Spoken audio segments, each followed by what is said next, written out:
ರೇಣುಕಾಸ್ವಾಮಿ ಕೊಲೆ ಪ್ರಕರಣದಲ್ಲಿ ನಟ ದರ್ಶನ್ ಪರವಾಗಿ ಇದೀಗ ಕಣಕ್ಕಿಳಿದಿರುವ ಹಿರಿಯ ಕ್ರಿಮಿನಲ್ ವಕೀಲ ಹಷ್ಮತ್ ಪಾಷಾ ಅವರ ಆಗಮನವೇ ಈ ಹೈಪ್ರೊಫೈಲ್ ಪ್ರಕರಣದ ದೊಡ್ಡ ತಿರುವು ಎನ್ನಲಾಗುತ್ತಿದೆ.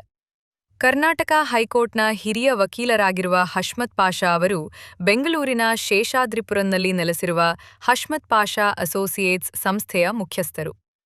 ದಶಕಗಳ ಕಾಲ ಕೇವಲ ಕ್ರಿಮಿನಲ್ ಪ್ರಕರಣಗಳನ್ನೇ ವಾದಿಸಿರುವ ಅವರು 1000ಕ್ಕೂ ಹೆಚ್ಚು ಸಂಕೀರ್ಣ ಪ್ರಕರಣಗಳನ್ನು ನಿರ್ವಹಿಸಿದ ಅನುಭವ ಹೊಂದಿದ್ದಾರೆ. ಕೊಲೆ, ದರೋಡೆ, ಸಂಚಲನ ಸೃಷ್ಟಿಸಿದ ಅಪರಾಧ ಪ್ರಕರಣಗಳು, ಹೈಕೋರ್ಟ್ ಹಾಗೂ ಸುಪ್ರೀಂ ಕೋರ್ಟ್ ಮಟ್ಟದ ವಿಚಾರಣೆಗಳಲ್ಲಿ ಅವರ ಅನುಭವ ಅಪಾರವಾಗಿದೆ. ಕರ್ನಾಟಕ ಹೈಕೋರ್ಟ್ ಇವರನ್ನು ಡೆಸಿಗ್ನೇಟೆಡ್ ಸೀನಿಯರ್ ಅಡ್ವೊಕೇಟ್ ಆಗಿ ಗುರುತಿಸಿದೆ.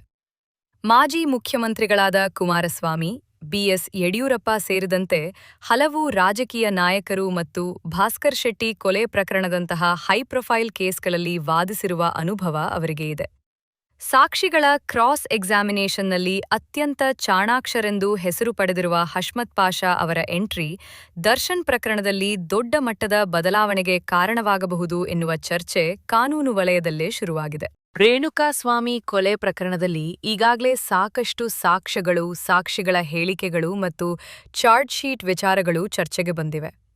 ಇಂತಹ ಸಂದರ್ಭದಲ್ಲಿ ಹಷ್ಮತ್ ಪಾಷಾ ಅವರಂತಹ ಅನುಭವಿ ಕ್ರಿಮಿನಲ್ ವಕೀಲರು ದರ್ಶನ್ ಪರ ನಿಂತಿರುವುದು ರಕ್ಷಣಾ ತಂಡಕ್ಕೆ ಹೊಸ ಶಕ್ತಿ ನೀಡಿದಂತಾಗಿದೆ. ಪೊಲೀಸರು ಸಲ್ಲಿಸಿರುವ ದಾಖಲೆಗಳಲ್ಲಿನ ಲೋಪದೋಷಗಳು, ಸಾಕ್ಷಿಗಳ ಹೇಳಿಕೆಗಳಲ್ಲಿನ ವ್ಯತ್ಯಾಸಗಳು, ತನಿಖೆಯಲ್ಲಿನ ಪ್ರಕ್ರಿಯಾ ದೋಷಗಳು ಹಾಗೂ ಕಾನೂನುಬದ್ಧ ಪ್ರಶ್ನೆಗಳನ್ನು ನ್ಯಾಯಾಲಯದ ಮುಂದೆ ಪರಿಣಾಮಕಾರಿಯಾಗಿ ಮಂಡಿಸುವ ಸಾಮರ್ಥ್ಯ ಅವರಿಗೆ ಇದೆ.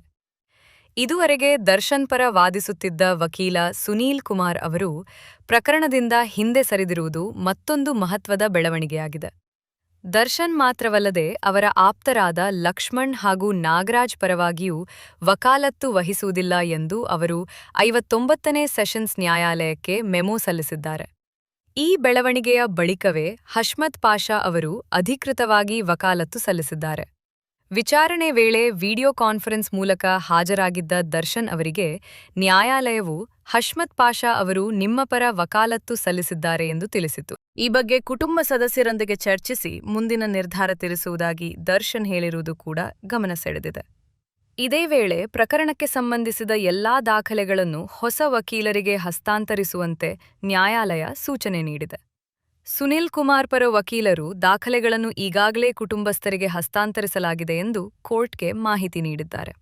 ಈಗ ಕಾನೂನು ಹೋರಾಟದ ದಿಕ್ಕೇ ಬದಲಾಗುವ ಸಾಧ್ಯತೆ ಕಾಣಿಸುತ್ತಿದೆ.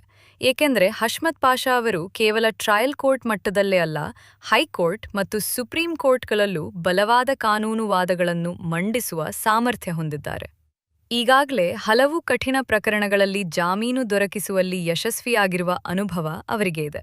ಇದೇ ಕಾರಣಕ್ಕೆ ದರ್ಶನ್ ಅಭಿಮಾನಿಗಳಲ್ಲೂ ಹೊಸ ನಿರೀಕ್ಷೆ ಮೂಡಿದೆ.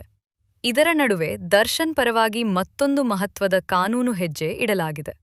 ರೇಣುಕಾಸ್ವಾಮಿ ಕೊಲೆ ಪ್ರಕರಣದಲ್ಲಿ 60 ಸಾಕ್ಷಿಗಳ ವಿಚಾರಣೆಗೆ 1 ವರ್ಷದ ಗಡುವು ನಿಗದಿಪಡಿಸಿರುವ ಸುಪ್ರೀಂ ಕೋರ್ಟ್ ಆದೇಶವನ್ನು ಮರುಪರಿಶೀಲಿಸುವಂತೆ ಪುನರ್ ಪರಿಶೀಲನಾ ಅರ್ಜಿ ಸಲ್ಲಿಸಲಾಗಿದೆ. 1 ವರ್ಷದ ಅವಧಿ ಹೆಚ್ಚಾಗುತ್ತಿದೆ.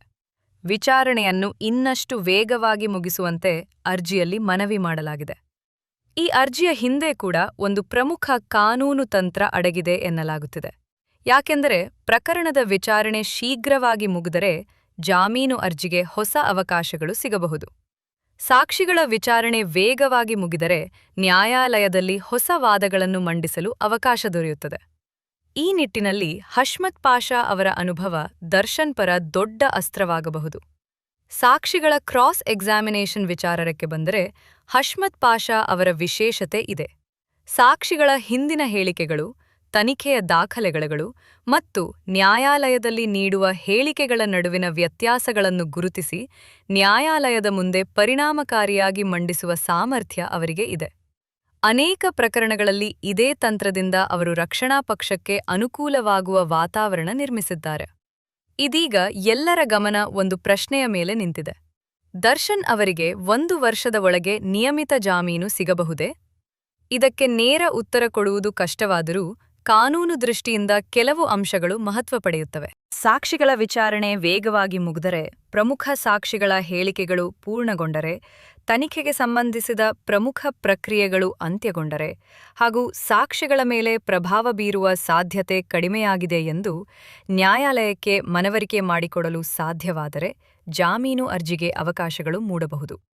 ಆದರೆ ಅಂತಿಮವಾಗಿ ಜಾಮೀನು ನೀಡುವ ಅಧಿಕಾರ ನ್ಯಾಯಾಲಯದ್ದೇ ಆಗಿದ್ದು, ಪ್ರಕರಣದ ಗಂಭೀರತೆ, ಸಾಕ್ಷ್ಯಾಧಾರಗಳು, ಸಾಕ್ಷಿಗಳ ಹೇಳಿಕೆಗಳು ಹಾಗೂ ವಿಚಾರಣೆಯ ಪ್ರಗತಿಯನ್ನು ಪರಿಗಣಿಸಿ ತೀರ್ಮಾನ ಕೈಗೊಳ್ಳಲಾಗುತ್ತದೆ.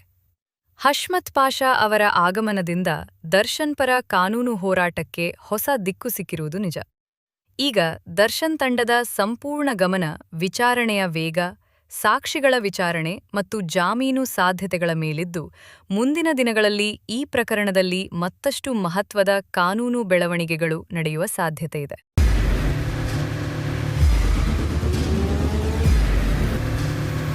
ಪ್ರಜಾಮಾರ್ಗ ನ್ಯೂಸ್, ಇದು ಜನಸಾಮಾನ್ಯರ ಧ್ವನಿ.